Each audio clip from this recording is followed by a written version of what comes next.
这哥们在生存界简直就是顶级大神，故意把自己逼上绝路，在野外扎了5年的营，练得他皮糙肉厚，还差点把老命都丢了。阿杰一大早就从他的宝箱里掏出点心来弄早饭，这面团是用玉米弄的，面团上长霉了点，阿杰也不在乎，他匆匆忙忙解决了早饭，准备上路。他得在日落前找个地方安营扎寨。别看现在太阳晒得火辣辣的，野外那昼夜温差可大着呢。今儿真是走运，才走了5个钟头就找到了个好营地，打扫一番就能好好过一夜。阿杰把沙室里的石块清理出来，然后他打算去找点搭棚的材料，结果发现了个大发现。阿杰一溜烟跑过去，他找到了一处水源。阿杰迫不及待尝了尝，这水味有点怪。水源是好东西，但野外可不能冒险。阿杰收集了好些树皮，杜松树皮特别适合垫床和生火。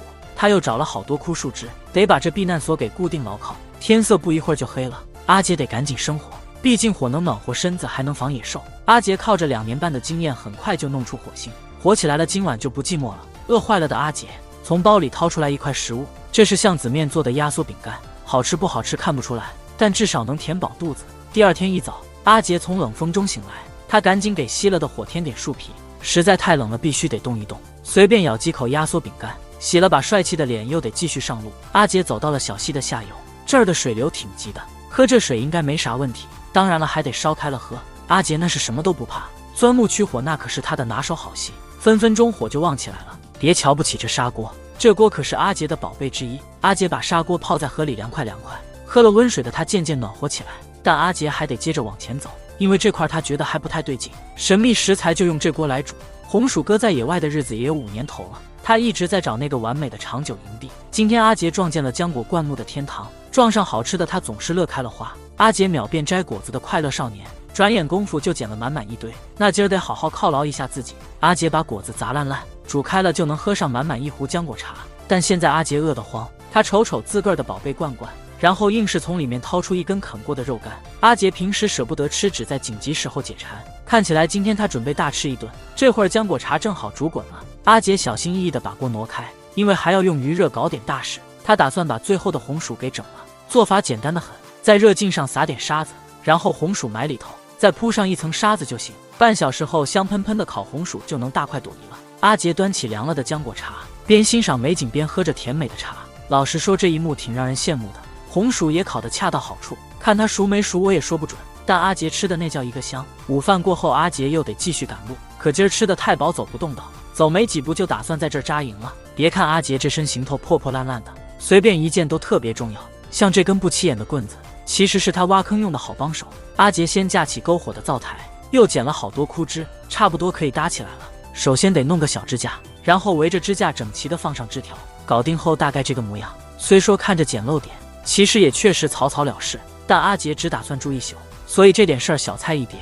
接着就得动手生火这大活了。野外温差大，没火阿杰可能就凉了，但平时生火利索的他今儿怎么有点手忙脚乱，弄了4回才点着。原本说要苦中作乐的阿杰，居然偷偷的啃起了丛林小排，吃的那叫一个香，我都觉得不好意思去打扰他。事儿是这么回事，早晨阿杰出门想找点吃的，谁想到运气这么好，刚蹦几步就撞见好事，一只兔子竟然自己趴在路上。这下阿杰有点蒙圈了，他赶紧细细一瞧，一闻还挺新鲜的，应该是刚趴下没多久。兔子身上看着也没啥伤，周围散着点兔毛而已，所以阿杰先排除了道具组的阴谋论，回到营地拿石头磨刀去了。表面看不出来，但这货内心得乐开了花，毕竟不抓紧补充能量，这身板都快耗尽了。阿杰先感激了一把老天爷，希望每天都能这么好命，然后小心翼翼地给兔子脱下皮，毕竟这皮以后还能大显身手。准备的差不多了，开始下厨了。这难得的能量当然得好好利用，内脏那是营养满满啊，所以阿杰打算给他们来个生煎，每一口都得细细咂摸，别让味蕾跟不上。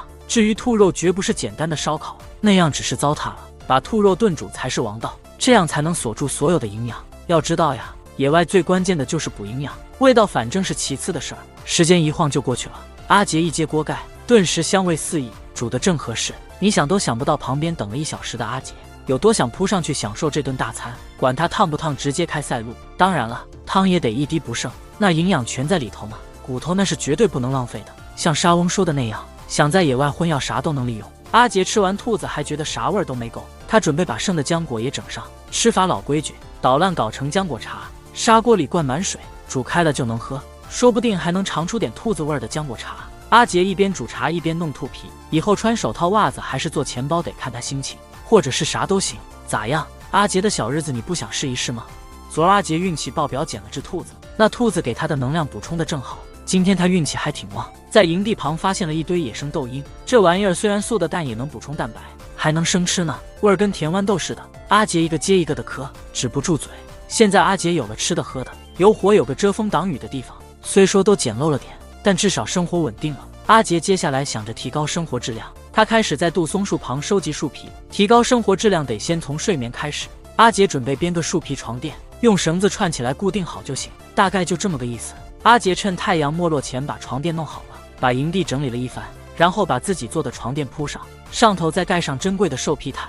阿杰忍不住想笑，真的是舒服极了，有了床垫隔地，晚上保暖多了。阿杰边吃豌豆边想事儿，想着弄个挡风遮雨的小屋也挺好。第二天风和日丽的，一大早阿杰就开始忙活，决定用粘土盖间屋子，要不等冬天来了就惨了。阿杰把粘土泡水里，搅拌均匀后就能塑形，很快粘土就成了团团，然后就是做成泥砖，还挺有弹性的。阿杰很快就把粘土弄得四四方方，为了保持形状得让它固定，晒干去水分就成泥砖了。盖个房子得费不少周折泥砖成堆才行，所以这活得慢慢来。阿杰心里有数，从容不迫慢慢来，只要食物够吃，劳逸结合定能赶在冬天前搭好房子。真是见过的最水钓鱼的，竟拿编织绳当鱼线，加起来比鱼头还大的鱼钩和饵，鱼杂可能吞得下，可也不能怪他，毕竟钓鱼不是他的强项，钓鱼更像是消遣，主要是来洗个澡，顺便泡泡那块刚捡的兽皮。路上捡的好东西，泡水软化了点，用起来还得再加工处理，算了，明天再弄。阿杰去看看他的泥砖成果，泥砖已经干得刚刚好，模样整整齐齐，挺满意。阿杰时不时来浇水防裂，现在却碰上个棘手事儿，靠葫芦挑水做泥砖效率低得很。河边到这一趟不得了，回营地阿杰赶紧生火，就是烫了点。午餐是干豆荚，这东西他最馋了，营地附近豆荚多得很，饭后果茶一罐那是必须的。不知怎地就睡着了，顶上阳光实在太刺眼。阿杰打算给顶棚再加固，还是用那杜松树皮，这么一层层叠上去。我开始替阿杰担心了，在这荒地没好材料真难，要是有木头和竹子生活就好多了。屋顶铺好就行，正好屋顶弄好下起雨来，这地儿雨水少得可怜。果不其然，转眼就雨过天晴。现在问题来了，晒干的泥砖还好吗？啥事儿让这硬汉脸色都变了？才发现5分钟前那阵暴雨把他的心肝宝贝给淋湿了，这块块泥砖可都是他一点点辛苦堆积的成果。还好尽管泡了水，泥砖依然坚硬，再晒晒太阳就跟新的一样。不过这场雨也算是带来点好消息，地面被雨水一泡变得软绵绵的，多好挖呀！而且他还发现下面的土更粘稠，说不定他能用这土做些生活用品呢。阿杰捏了个泥球，上下打量了好一会儿，这东西怎么用呢？他先是巧用指尖把土捏平，一边还挑了挑里头的小石头。阿杰这是在试验这土到底能不能造东西。先做个小碗啥的玩玩，他兴奋的连河边的水都顾不上去提了，直接拿剩下的浆果茶和泥，和好了泥就开始捏形状。别看阿杰这人一副粗枝大叶的，这手艺也是挺讲究的。他很快就捏出个小碗来，碗面也得打磨得光滑好看，然后就等着风干后烧一烧。阿杰对他的泥砖真是倍加珍惜，每块都仔细检查了又检查，还好这泥砖质量硬邦邦的，翻个面晒晒反面。经过1个下午的日头晒泥完，水分儿全没了。阿杰用石头磨了磨，真是认真。他还顺手摘了不少豆荚，这玩意又好吃又管饱，谁不爱呀？这种满满当当的野味谁会不想要呢？现在可以烧那泥碗了。阿杰的求生知识告诉他，大概烧上2小时就行。时间一晃2小时就过去了，显而易见阿杰这次又是赢了，算是搞定了一个。这下以后锅锅碗碗的日子不远了。阿杰这舒坦日子过得挺滋润，整天没事儿就是扎扎绳子，或者就躺着吃吃零食，悠哉悠哉的。还有他今儿有新点子呢，居然开始烤仙人掌吃了，这一烤刺儿都没了，口味肯定棒极了。原来是炭渣惹的祸，阿杰被吓得一哆嗦。仙人掌一转眼就烤得焦黑焦黑的，阿杰咬了一大口，味道差劲到爆炸，赶紧用几个浆果来冲冲那恶劣滋味。吃饱了他准备打个盹，眼一闭眼一开又是新的一天。阿杰醒来时睡相有点糟糕，发现昨晚的豌豆汤洒了一地，估计是煮豆的木头支撑不住烧它了。味道倒是一级棒，营养满分，味道好极了。吃完早饭力气都回来了。这阵子阿杰泥砖忙得不亦乐乎，砖头儿一块块堆得跟小山似的，看样子造房子指日可待了。他还防着雨别淋湿了泥砖，把泥砖摆成了个框架似的，就算淋湿了也不怕。到了下午时分，他就四处搜罗生存材料，那龙舌兰的纤维特别适合做绳，直接打包带走。又去了上次那把牛皮的地儿，腿筋这玩意儿以后肯定用得上，打包带走就是了。阿杰开始动手弄绳子了，方法简单暴力的很，石头砸烂龙舌兰就大功告成，砸完直接一看就能看出来是丝丝的了。再把砸碎的那块洗干净，扔河里抛上1个星期，这样绳子才能更结实。得说今天过得挺充实的，这些看似不怎么样的材料，对阿杰来说可是救命的宝贝。他今儿个把生活质量整个飞起，饮食上不只有超长豆荚，还加了绿色蔬菜，住的环境更是没得挑，专家木头，自在的很。今儿在一棵倒下的大树边找到好多豌豆荚，都成熟了掉满地，小篮子装不下那么多呀，这可咋整？大聪明阿杰有办法，先把干枝子铺成一排整整齐齐的，然后用那捆绑技巧一串一串的，跟之前弄床垫的道理一模一样。心急吃不了热豆腐哦，全部搞定后就围成个圆形漏斗，拼接的地方自然也得好好捆牢，漏斗底再塞点东西绑紧就行。这漏斗大得很，带走那些豌豆绝对没问题。阿杰一回家就先把那破营地给拆了，答案很简单，他要的泥砖搞定了，不过干活前得给豆子泡泡水，煮着吃味儿更好些，味好不说，营养还那么足，换5斤牛肉都够的。然后就看阿杰开始清地，规划好了要建的范围，紧接着就是建造的过程。注意了，每块泥砖连接得加点沙子，没啥别的，就是堵缝防小动物偷袭。这细节能看出阿杰的求生经验有多丰富，毕竟都是自己动手嘛，真是服了。中途休息时，阿杰还挖了点野菜，这玩意叫苋菜，还有这个叫马齿苋，都是维生素矿物质多的。马齿苋那咸味，炖菜简直了。不知道是不是感觉错了，阿杰感觉自己老了不少。吃完那营养饭就得干活，努力了将近2小时，新营地也差不多成型了。虽说不豪华，但过得去，起码日子又好了点。今天阿杰的菜单又升级了，就是那仙人掌花上的果，这玩意在沙漠里可算顶级。阿杰用石头小心切开果实，果肉香甜，还能补糖和维 C。盼星星盼月亮终于盛开了。现在夏天正当时，阳光下作业容易中暑，阿杰就躲树荫下吃的美滋滋，根本停不下来。吃饱喝足往河边走，上游来了场暴雨，水涨了不少，河里放的龙舌兰纤维也被水冲走了。祸不单行，原来做鱼笼的材料也跟着没了。阿杰当场就傻眼了，又得重新来过了。不过得先打个篮子，不然那些仙人掌果子不拿回家，说不定就被野生动物给抢先了。先得把软柳条对半劈。阿杰手脚麻利的一番折腾，一个自制的篮子就做好了。虽说美味可口，可那些刺真是让人头疼。阿杰把去刺的果子装了个篮子满满的，估摸着这一篮子马上就能吃光。毕竟阿杰最近越来越能吃了。阿杰虽然搭了间木头小屋，但泥砖还得继续做。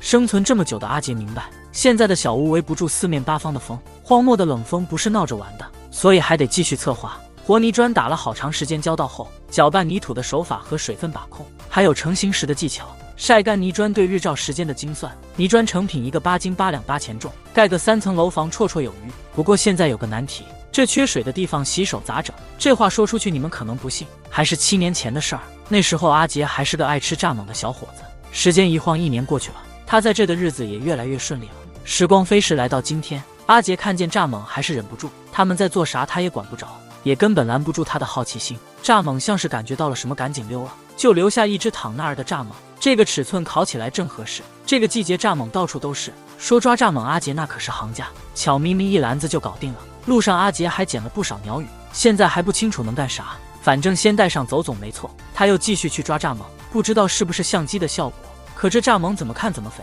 回来的路上，阿杰在新发现的水塘里打了壶水，主要是水塘离营地挺近，他打算试试水能不能喝。现在阿杰的粮食储备足得很，篮子里的东西都塞得满满当当，加上今儿这些又肥又大的蚱蜢，咱就低调点儿。阿杰二话没说，一串串的穿起来。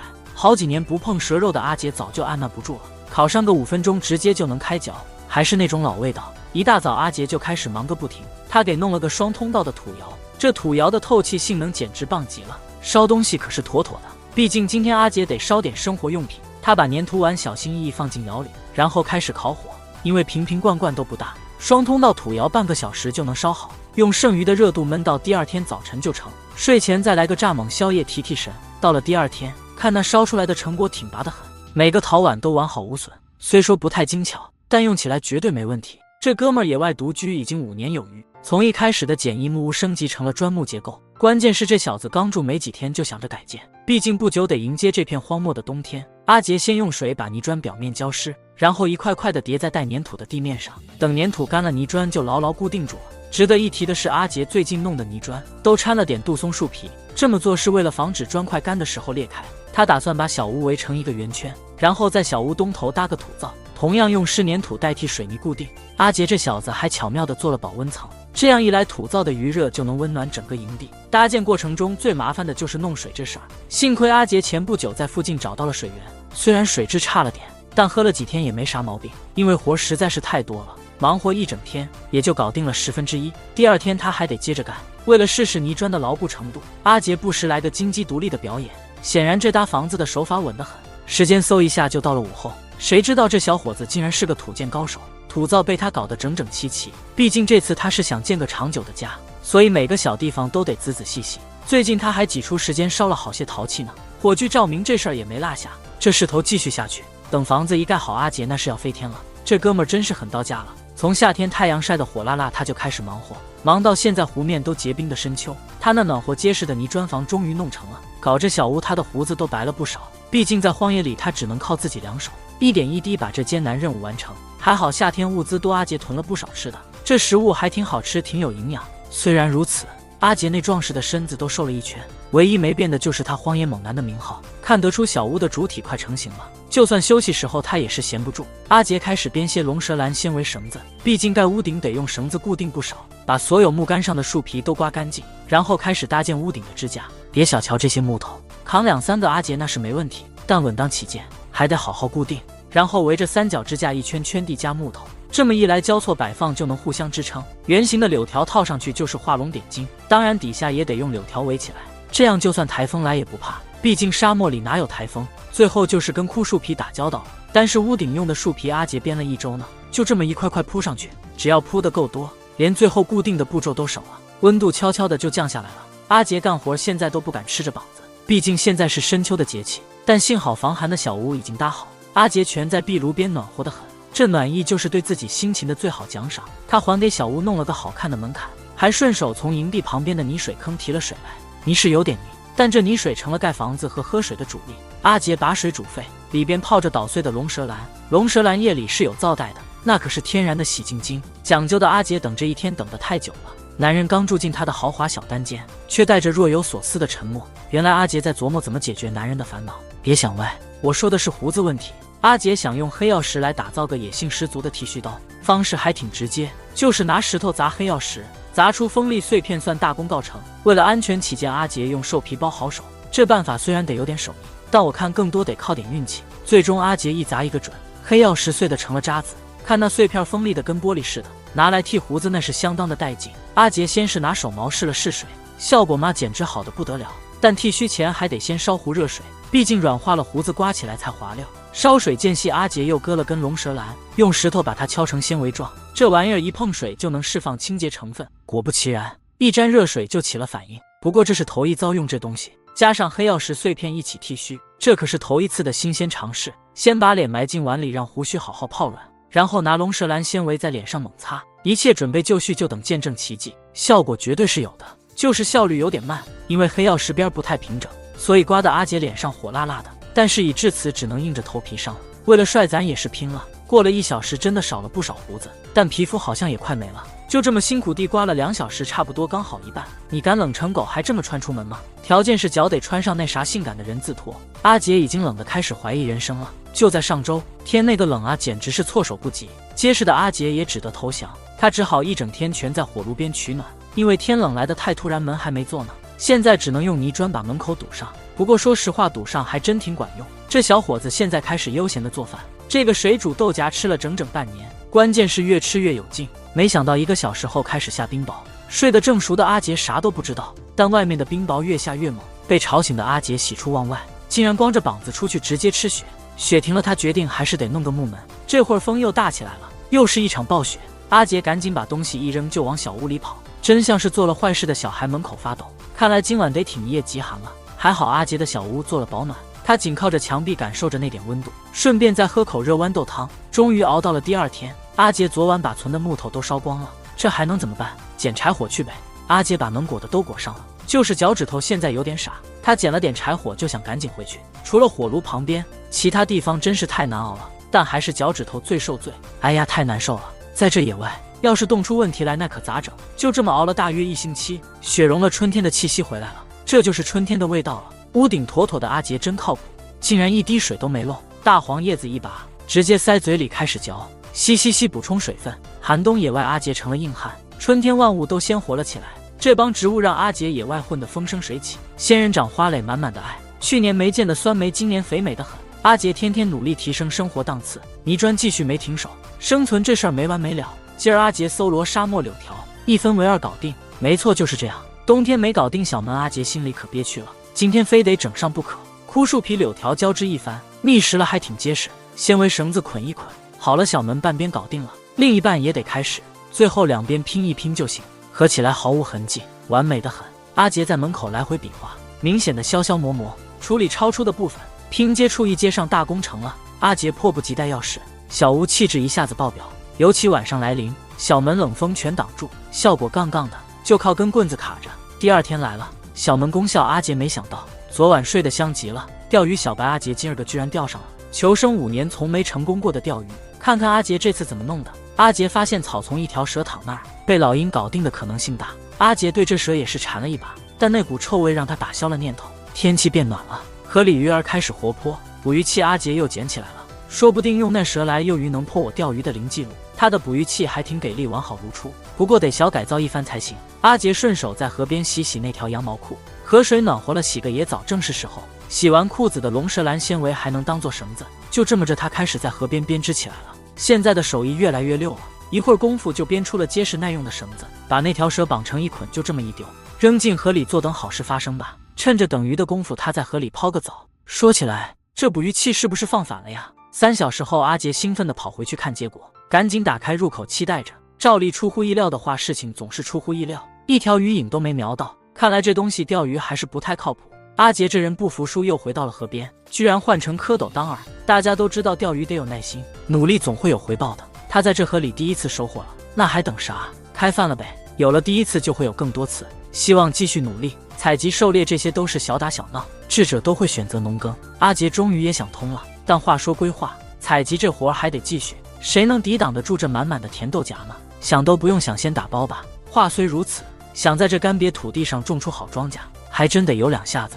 阿杰想亲手弄出一块沃土，可这片土地干巴巴的，2月都没见过雨滴，再壮的汉子面对这情况也得束手无策。现在得动动脑筋解决这难题了，给土地淋点水不就行了？一转眼已经到了午后，阿杰把草木灰撒进土里，这招能提高土壤酸性，给土质加分，这也算是种天肥的小妙招了。晚上阿杰就着灶火草草吃了些豆鹰，结束了一天。第2天阿杰差点哭出来了，他辛辛苦苦培养的玉米苗让什么坏东西给弄了，还好根部还安然无恙，其他作物的小苗也都好好的。阿杰给大家浇完水就开始忙正事了。这土里的石头多得过分，难不成是要难为我阿杰吗？一晃午饭时间到，可以吃豆了。阿杰这不挑食的说，我还能再蘸2年半的豆荚，吃完了继续干。阿杰往土坑里倒些枯叶和吃剩的豆荚壳，再撒点枯树皮，当然了，重要的草木灰得加上，浇点水搅一搅，这就挺合适。这是阿杰想到的肥沃土壤的绝招。又是1天过去了，终于可以把小苗移栽了。阿杰小心翼翼的松土，努力不伤到根部，